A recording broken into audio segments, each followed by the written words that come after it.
بسم اللہ الرحمن الرحیم۔ السلام علیکم عزیز طلبہ، آپ لیکچر نمبر 1 جو ہے اس میں محنت کی برکات، خواجہ الطاف حسین حالی کے شاعر کا تعارف، مرکزی خیال اور خلاصہ پڑھ چکے ہیں۔ آج ہم اشعار اور ان کی تشریح کریں گے۔ بند نمبر 1 ہے: مشقت کی ذلت جنہوں نے اٹھائی، جہاں میں ملی ان کو آخر بڑھائی۔ کسی نے بغیر اس کے ہرگز نہ پائی، فضیلت نہ عزت نہ فرما روائی۔ نہال اس گلستان میں جتنے بڑے ہیں، ہمیشہ وہ نیچے سے اوپر چڑھے ہیں۔ بیٹا سب سے پہلے آپ الفاظ معنی پہ غور کیجیے گا۔ مشقت، محنت، ذلت، بے عزتی، فضیلت، عزت، فرما روائی، نہال۔ یہاں پہ آپ املا ٹھیک کر لیں: پودے، گلستان، باغ۔ اور جب اس کی تشریح لکھیں گے تو سب سے پہلے آپ اس میں مولانا الطاف حسین حالی کا ذکر کیجیے گا، تھوڑا سا ان کے تعارف بتائیں۔ مولانا الطاف حسین حالی ہندوستان میں اردو کے نامور شاعر اور نقاد گزرے ہیں۔ حالی کو اردو ادب کا پہلا مصلح اور محسن بھی کہا جاتا ہے، کیونکہ حالی نے اردو ادب کو خیالی دنیا سے نکال کر حقیقت کے قریب لا کھڑا کیا۔ آپ اردو ادب کی تاریخ میں پہلے ادیب ہیں جو بڑے نثر نگار ہونے کے ساتھ ساتھ بڑے شاعر بھی ہیں۔ حالی کی شاعری کی زبان اس قدر سادہ ہے کہ وہ نثر سے مل گئی ہے۔ حالی نے غزل گوئی کی بجائے نظم کو ترجیح دی، اور نظم گوئی کا خاص مقصد قوم کو خواب غفلت سے جگانا تھا۔ 1879 میں سر سید کی فرمائش پر مثنوی مد و جزر اسلام لکھی، جو کہ مسدس حالی کے نام سے مشہور ہوئی۔ مسدس حالی کا براہ راست اور خاص موضوع تخلیق کا مقصد ہندوستانی مسلم معاشرے کی زوال پذیری، معاشی زبوں-حالی اور سیاسی ابتری تھی۔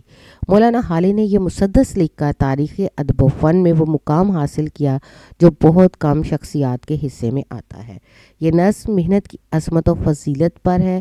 محنت ایک ایسی چیز ہے جس سے انسان اس قدر عظیم ہو جاتا ہے کہ اس کی عظمت کے سامنے وقت کی ہر رفت، ہر بلندی جھک جاتی ہے۔ دنیا گواہ ہے کہ جن شخصیات نے محنت کو اپنا شعار بنایا، بالآخر دنیا میں عزت و مقام انہی کو حاصل ہوا، اور اس کے بغیر نہ کسی کو عزت مل سکتی ہے، نہ مقام اور نہ ہی مرتبہ۔ اگر دنیا کے عظیم انسانوں کی فہرست تیار کی جائے تو ایسی کئی مثالیں ملتی ہیں کہ لوگوں نے اپنی محنت سے وہ مقام اور مرتبہ حاصل کر لیا کہ دنیا اس پر رشک کرتی تھی۔ بقول شاعر: بے محنت پہم کوئی جوہر نہیں کھلتا، روشن شرر تیشہ سے ہے خانہ فرہاد۔ محنت میں ہی کامیابی کا راز مضمر ہے، اور اسلام ایک ایسا مذہب ہے جس نے کسب حلال کے لیے محنت کو نہ صرف عظمت بخشی بلکہ محنت کشوں کے حقوق متعین کیے۔ اسلام محنت اور محنت کشی کو سراہتے ہوئے محنت کشوں اور مزدوروں کو عزت کی نگاہ سے دیکھتا ہے۔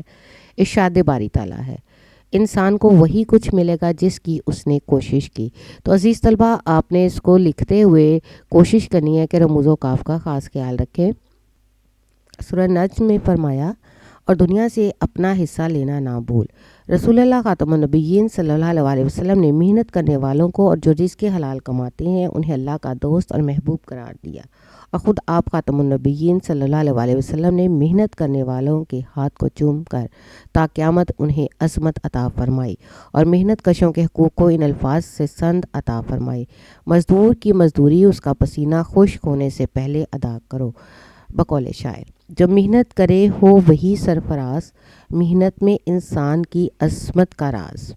یہاں بیٹا آپ لوگوں نے علامت شعر ضرور لگانی ہے، یہ بھی اس چیز کا آپ لوگوں نے خیال رکھنا ہے۔ تاریخ انسانی کا مطالعہ کریں تو یہ حقیقت عیاں ہو جاتی ہے، یعنی واضح ہو جاتی ہے کہ دنیا میں جتنے عظیم لوگ گزرے ہیں انہوں نے زندگی میں سخت محنت اور زبردست جدوجہد کی۔ ان عظیم انسانوں نے بے شمار سختیاں برداشت کیں اور پھر کہیں جا کر اس قابل ہوئے کہ عظمت و عزت کا پرچم لہرا سکیں۔ امریکہ کا پہلا صدر ابراہیم لنکن راتوں کو لکڑی جلا کر اس کی روشنی میں مطالعہ کرتا تھا۔ امریکہ کا صدر لنڈن جانش ایک نائی کی دکان میں بوٹ پالش کرتا تھا۔ انگلستان کا وزیر اعظم چرچل اپنے جوتے مرمت کر لیا کرتا تھا۔ دور کیوں جائے، خالق پاکستان قائد اعظم محمد علی جناح کی زندگی کو دیکھ لیں۔ انہوں نے جس محنت اور مشقت کی زندگی گزاری، ان کی محنت کا نتیجہ ہے کہ ہم آج ایک آزاد ملک میں سانس لے رہے ہیں۔ کیونکہ یہ حقیقت ہے کہ اس دنیا کا قانون ہے کہ باغ میں موجود پودا زمین سے جڑ پکڑ کر اونچائی تک جاتا ہے۔ لہٰذا اگر ہم کامیاب ہونا چاہتے ہیں تو ہمیں محنت کو اپنا شعار بنانا چاہیے۔